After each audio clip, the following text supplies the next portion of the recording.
For this video, I will discuss the square root of the square root of 2 plus square root of 2 all over square root of 8. Let's start. The square root of the square root of 2 plus square root of 2 equals square root of 2 square root of 2 all over square root of 8. To continue, let us change to exponential form the expression 2 square root of 2. 2 in exponential form is 2 to the 1, while square root of 2 is 2 to the 1/2. Its denominator, square root of 8, is equivalent to 2 cubed. To simplify the numerator, since we have the law of exponent x to the m multiplied to the x to the n is equal to x to the m plus n. By that, we have square root of 2 raised to 1 plus 1/2. As usual, copy the denominator. Then add the exponent 1 plus 1/2 is equal to 1 and 1/2 changed to improper fraction equals 3 over 2. Our new expression now is equal to square root of 2 raised to 3 over 2 all over square root of 2 cubed. Again, let us change to exponential form the whole expression.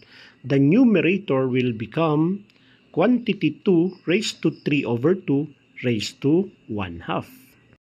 Its denominator will become 2 cubed raised to 1/2.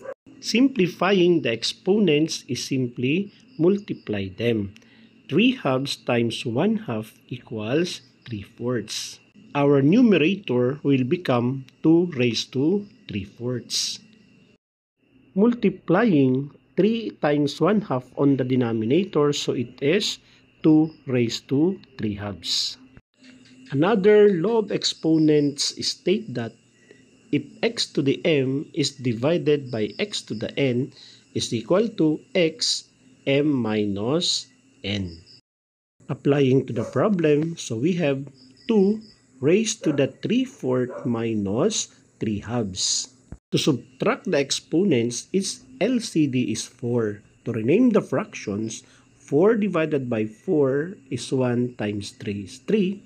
4 divided by 2 is 2 times 3 is 6. Simplify, 3 minus 6 is negative 3. So we have 2 to the negative 3 over 4.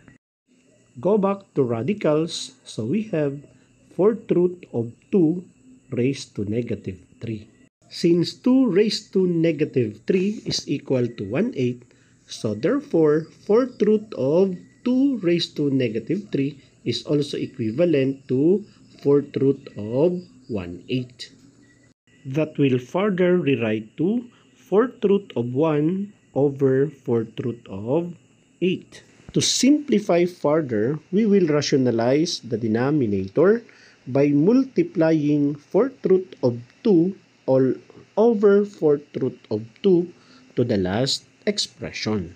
4th root of 1 times 4th root of 2 equals 4th root of 2 all over 4th root of 8 times 4th root of 2 equals 4th root of 16. Change 16 to exponential form, so we have 2 to the 4th.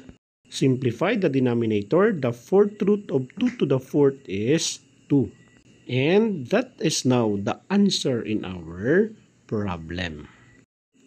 To check on our scientific calculator, our answer is really correct.